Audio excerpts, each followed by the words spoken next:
Ne l'appelez plus ROS. Sauvé par son iPhone 14. Le dilemme d'Apple. E-message sur Android. Nouvelle charge de Spotify. Et c'est pas par induction.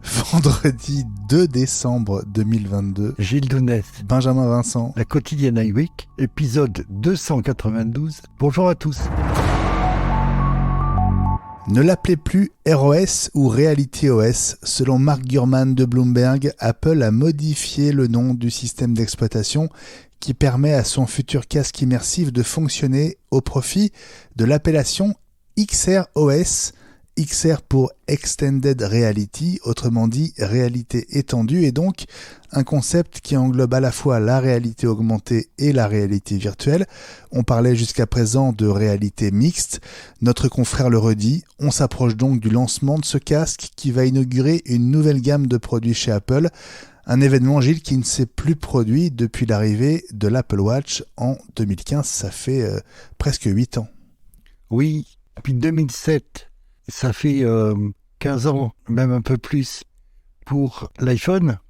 Donc, on a un changement de plateforme là qui est en cours et qui a pris son temps, le temps de la maturation, qui est vraisemblablement due à la maturation des composants. Steve Jobs, lors du lancement de l'iPhone, l'avait dit, on peut s'estimer chanceux si on invente un produit qui change l'industrie. C'est arrivé 3 fois avec le Mac, donc, avec l'iPod et puis avec l'iPhone. L'histoire va dire, si l'iPad et l'Apple Watch vont rentrer dans cette catégorie, si vraiment Apple sort des lunettes à réalité virtuelle et des lunettes à réalité augmentée, qui sont vraiment quelque chose qui change la donne et qui, comme je le crois, vont remplacer l'iPhone en tant que support de présentation, support de visualisation, Apple aura fait une 4e fois une révolution dans le monde de la techno. Le SOS par satellite, lancé par Apple il y a 2 semaines, a sauvé un premier utilisateur d'iPhone 14 en Alaska. Un homme apparemment en panne sur sa motoneige a activé le service depuis son iPhone 14, ce qui a permis l'intervention des services d'urgence.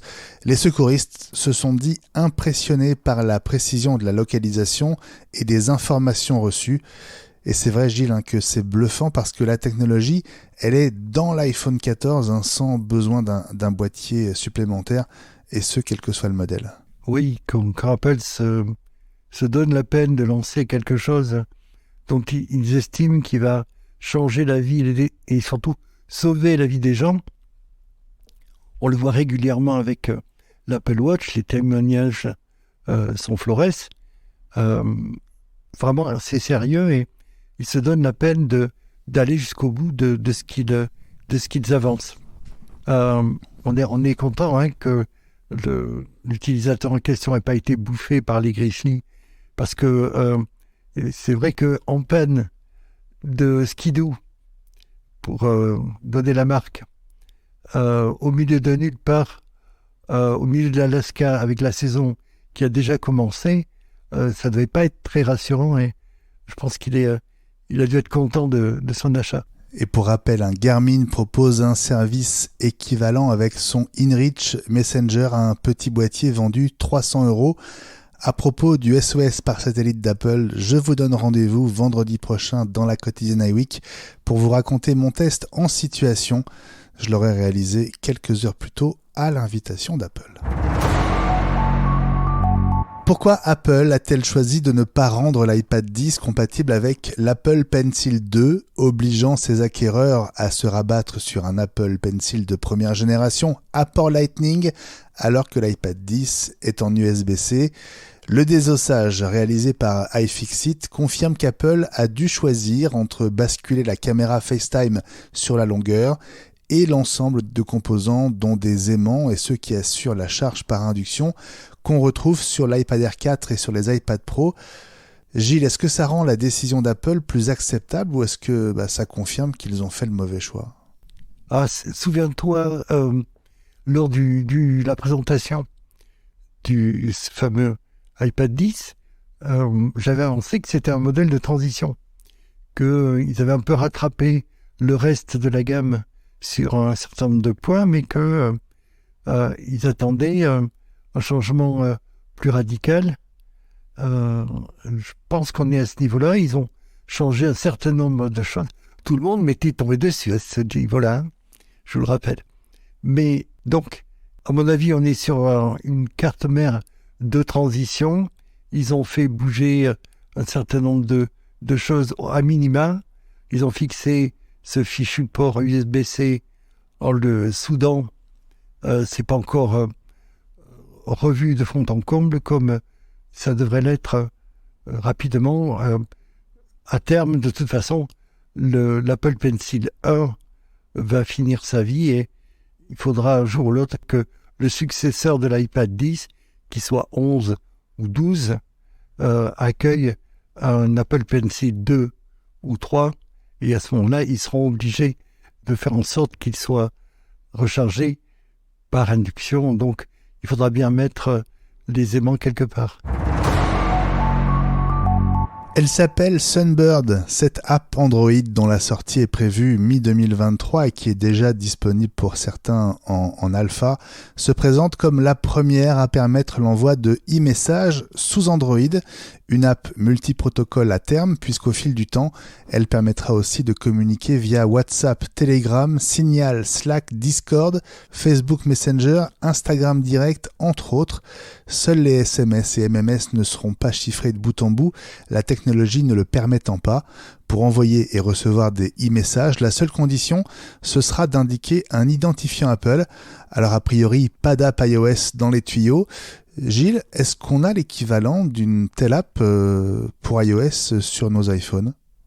Alors, j'ai pas vu d'équivalent sur iOS, mais historiquement, Apple avait déposé un brevet de cet ordre-là au début des années 2000.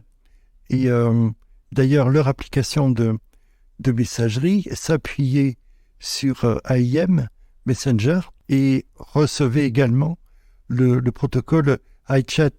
C'était la même application. On a d'ailleurs quelque chose de cet ordre-là avec iMessage ou Message qui reçoit également les SMS.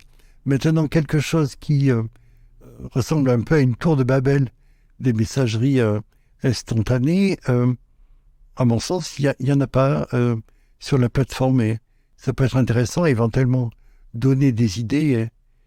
C'est d'ailleurs étonnant que ça soit d'abord sur Android, puisque historiquement, les avancées comme ça d'un point de vue logiciel sont ordinairement d'abord lancées sur les plateformes Apple et sur iOS plutôt que sur Android. C'est un peu l'exception qui confirme la règle. Et puis le CEO de Spotify repart à la charge contre Apple. Dans une série de tweets, Daniel Ek dit une fois de plus son opposition à la commission de 30% prélevée par Apple sur l'App Store. Et il explique pour faire court qu'Apple ne se soucie ni des utilisateurs, ni de la justice, ni des lois, seulement de ses propres intérêts. Gilles, comment est-ce qu'on peut expliquer le timing de cette énième piqûre de rappel de la part du patron de Spotify ? Oh, il a vraisemblablement besoin d'exister après la sortie d'Elon Musk. Peut-être qu'il veut se faire éviter à l'Apple Park, lui aussi, on ne sait pas. Je ne sais pas non plus si Apple se soucie de ses propres intérêts plutôt que de ceux de ses utilisateurs, mais ce que je sais, c'est que Spotify se soucie également de ses intérêts un petit peu avant ceux des artistes qu'il publie, puisque il prélève 30% de l'argent qui est versé sur la plateforme et se contente de verser le reste aux divers ayants droit par divers canaux. Donc voilà, si on veut parler de 30%, autant en parler jusqu'au bout. La quotidienne iWeek. On revient lundi.